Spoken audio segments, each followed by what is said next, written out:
لله رب العالمين والصلاة والسلام على سيد المرسلين وعلى آله وأصحابه وأزواجه وذرياته أجمعين أما بعد. محترم ناظرین، السلام علیکم ورحمۃ اللہ وبرکاتہ. گزشتہ کل آپ حضرات کی خدمت میں تسمیہ کی فضیلت سورۃ الفاتحہ کی مختصر تشریح آئی ہے. اب ہم سورۃ البقرہ کی جانب بڑھتے ہیں. اعوذ باللہ من الشیطان الرجیم، بسم اللہ الرحمن الرحیم. الف لام میم ذالک الکتاب لا ریب فیہ ھدی للمتقین. یہ سورۃ البقرہ ہے. یہ سورت مدنی ہے، ہجرت کے بعد اس کا نزول ہوا ہے، اور یہ سورت قرآن پاک کی سب سے لمبی سورت ہے، سب سے بڑی سورت ہے. احادیث میں اس کی بھی بہت ساری فضیلتیں وارد ہوئی ہیں. مسلم شریف کی روایت ہے کہ رسول اللہ صلی اللہ علیہ وسلم نے ارشاد فرمایا، جس گھر میں سورۃ الفاتحہ پڑھی جاتی ہے وہاں سے شیطان بھاگ جاتا ہے. مسلم شریف ہی کی دوسری روایت میں ہے، سورۃ البقرہ و آل عمران تحاجان عن صاحبہما، کہ سورۃ البقرہ اور سورہ آل عمران یہ اپنے پڑھنے والوں کے لیے حجت ہے قیامت کے دن. اور بھی فضیلتیں اس حدیث میں وارد ہوئی ہے اس سورت کے تحت. اس سورت میں اللہ رب العالمین نے بہت سے احکامات بیان کیے ہیں. اسلام کی اہم تعلیمات، چاہے وہ عقائد سے تعلق رکھنے والی ہوں یا اعمال سے متعلق ہوں، سبھی اس کے اندر موجود ہیں. تفصیلاً کہیں کہیں سب چیزیں موجود ہیں. بسم اللہ الرحمن الرحیم. الف لام میم، یہ حروف مقطعات ہیں. مقطعات، ان حروف کو الگ الگ پڑھا جاتا ہے. قرآن پاک کی تقریباً 29 آیات ایسی ہیں جن کی شروعات، جن کے ابتدا میں حروف مقطعات ہیں، یعنی صورتوں کا آغاز حروف مقطعات سے ہوا ہے. جیسے الف لام میم ہے، توسین ہے، حامیم ہے، توسیم میم ہے. اسی طرح اور بھی دوسری ہیں، قاف ہے، صاد ہے، یاسین ہے. یہ حروف مقطعات ہیں. تقریباً 29 صورتیں ایسی ہیں جن کی شروعات انہیں حروف مقطعات سے ہوئی ہے. اور حروف مقطعات کا راز صرف اللہ کو معلوم ہے. اللہ کے علاوہ اس کا راز کوئی نہیں جانتا. حضرت عبداللہ بن مسعود رضی اللہ عنہما جب حروف مقطعات پر آتے تھے تو کہتے تھے اللہ اعلم بمرادہ، کہ اللہ ہی اس کی حکمتوں کو زیادہ جاننے والا ہے، اس میں زیادہ پڑھنے کی ضرورت نہیں ہے. تو اللہ کا کلام ہاتھ میں دیتے ہی الف لام میم پڑھا کر یہ ظاہر کیا گیا کہ انسان پہلے اپنی جہالت کا اعتراف کرے. اس کے بعد اعتراف کرنے کے بعد کہا گیا ذالک الکتاب لا ریب فیہ، یہ وہ کتاب ہے جس میں شک کا کوئی گزر نہیں. کیونکہ اعتراف کے بعد جو چیز ملتی ہے، جو چیز حاصل ہوتی ہے، اس کی تاثیر ہی الگ ہوتی ہے. اسی لیے پہلے جہالت کا اعتراف کیا گیا، اس کے بعد کہا گیا کہ یہ وہ کتاب ہے جس کے اندر شک کی کوئی گنجائش نہیں. ریب کہتے ہیں قلق الناس واضطرابها، خلجان کو، تشویش کو، پریشانی کو، بے چینی کو. کہا اس کے الفاظ میں نہ کسی قسم کا خلجان ہے، نہ کسی قسم کی بے چینی ہے، کہ نہ اس میں دشواری ہے سمجھنے میں، بالکل آسان ہے. لا ریب فیہ، اس میں شک کی کوئی گنجائش نہیں ہے. آگے بیان کیا ھدی للمتقین، راہ بتاتی ہے ان لوگوں کو جو لحاظ رکھنے والے ہیں. ویسے تو قرآن پاک سارے عالم کے لوگوں کے لیے ہدایت ہے. ھدی للناس، the guidance for all people, تمام لوگوں کے لیے ہدایت ہے. لیکن اس سے فائدہ وہی لوگ اٹھائیں گے جن کے اندر لحاظ کا جذبہ ہوگا، لحاظ کی کیفیت جن کے اندر ہوگی، جن کے اندر ڈر اور جن کے اندر خوف ہوگا. للمتقین، تقوی اختیار کرنے والے. یہاں تقوی سے مراد تقوی کا اعلیٰ درجہ نہیں ہے، بلکہ ایمان لانے سے پہلے جو تقوی ہوتا ہے، جو ڈر ہوتا ہے ایمان سے پہلے، وہ مراد ہے. جو ڈر ایمان لانے کا سبب بنتا ہے وہ ڈر یہاں تقوی سے مراد ہے، کیونکہ ڈر اللہ رب العالمین نے تقوی ہر انسان کے اندر اللہ نے رکھا ہے، چاہے وہ جس مذہب کا ماننے والا ہو۔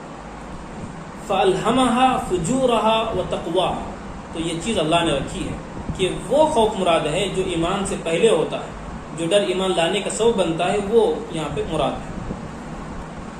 اس کے بعد اللہ رب العالمین نے جن کے اندر لحاظ ہے ان کی صفات بیان کی کہ ان سے فائدہ اٹھانے والے متقین ہیں۔ یہ متقین کی صفات کیا ہیں، ان کی خوبیاں کیا ہیں، ان کو پہچانا کیسے جائے، اللہ نے اس کو بیان کیا تفصیلاً۔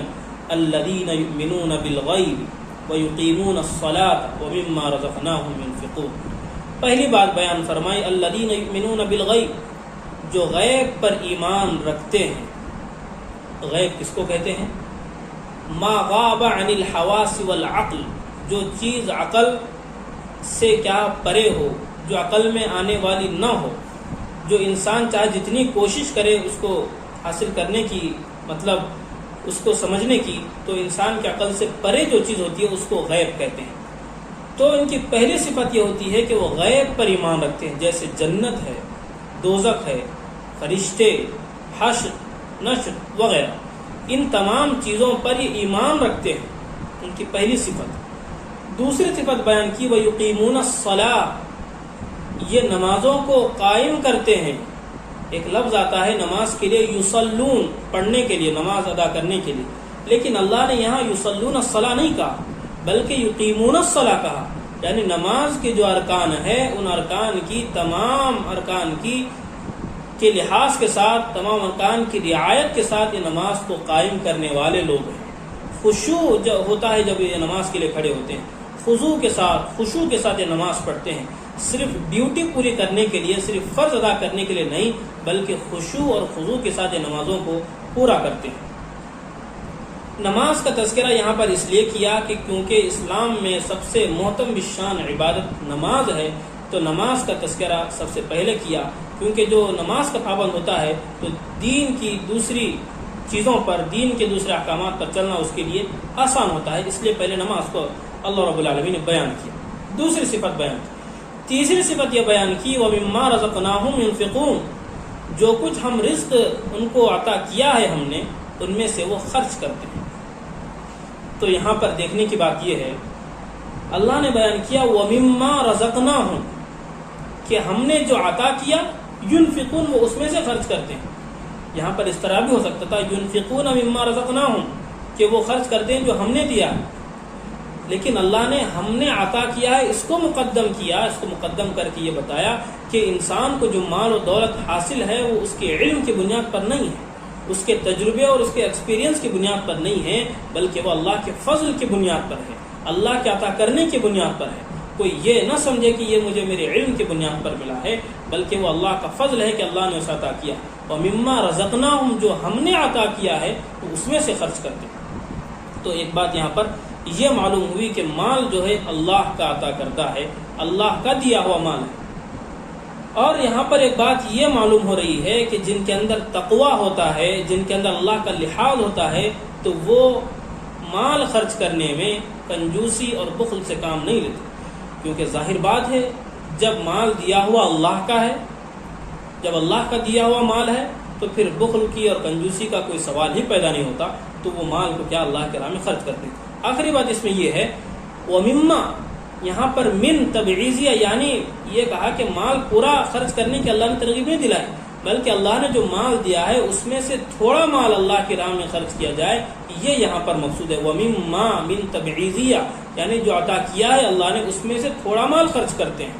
تو یہاں پر ایک اشارہ لطیف یہ بھی مل رہا ہے کہ مال کیا ہے، پورا خرچ کرنے کی ترغیب نہیں، بلکہ تھوڑا سا مال، کبھی زکوٰۃ کی شکل میں، کبھی صدقہ نافلہ کی شکل میں، کبھی ہدایہ و عطیہ کی شکل میں خرچ کیا جائے، اس سے یہ بات معلوم ہوتی ہے۔ آخری دو صفات بیان کی والذین یؤمنون بما انزل الیک وما انزل من قبلک، اور یہ لوگ ایمان رکھتے ہیں جو کتاب آپ پر نازل کی گئی اس پر بھی، اور ان کتابوں پر بھی جو آپ سے پہلے نازل کی گئی۔ تو قرآن پر تو ایمان رکھنا ہی ہے، قرآن پر ایمان رکھنے کے ساتھ ساتھ اس پر بھی ایمان رکھنا ہے کہ اس سے پہلے بھی چند آسمانی کتابیں اللہ نے نازل کی ہیں. یہ بات الگ ہے کہ اس میں تحریفات بھی ہیں، وہ تحریفات کا شکار ہوئی ہیں، وہ بات الگ ہے، لیکن ایمان تو ہم کو رکھنا ہے کہ وہ اس سے پہلے کتابیں، آسمانی کتابیں اتری ہیں.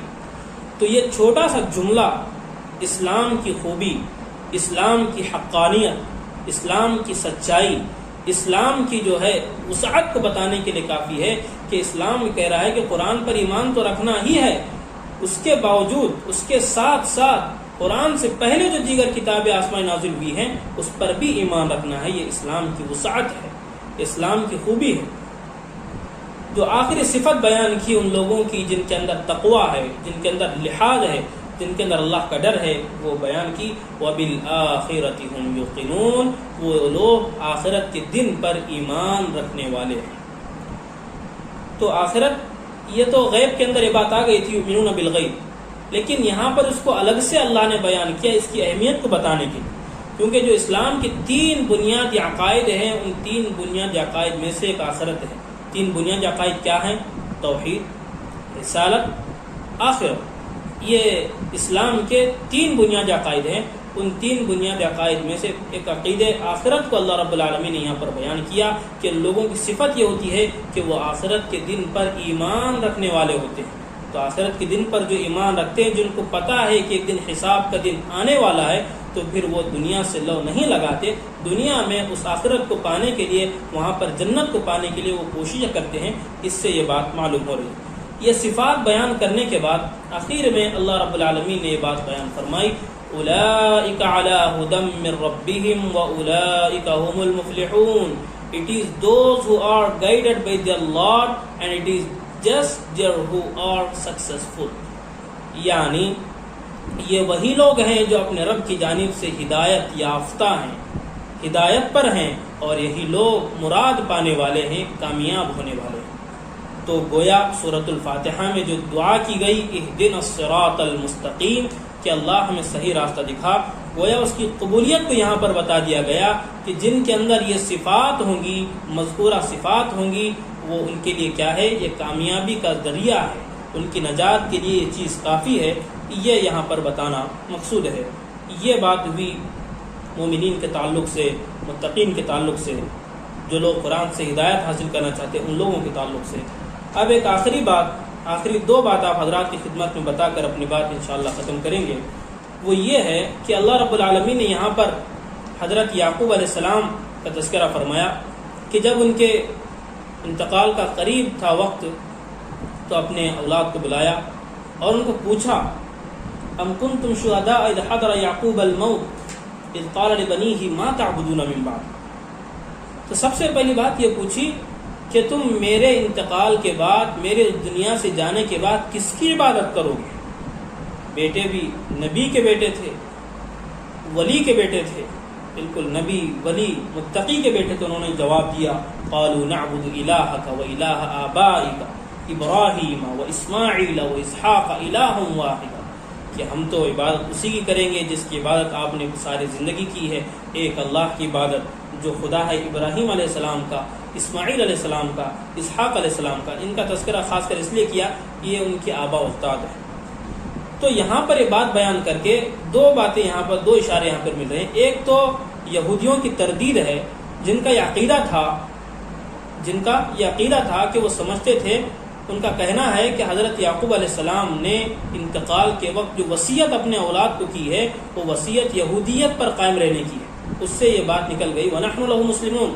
یہاں پر اسلام کی انہوں نے تلقین کی، اللہ کی بات کی تلقین کی، یہودیت کی نہیں کی.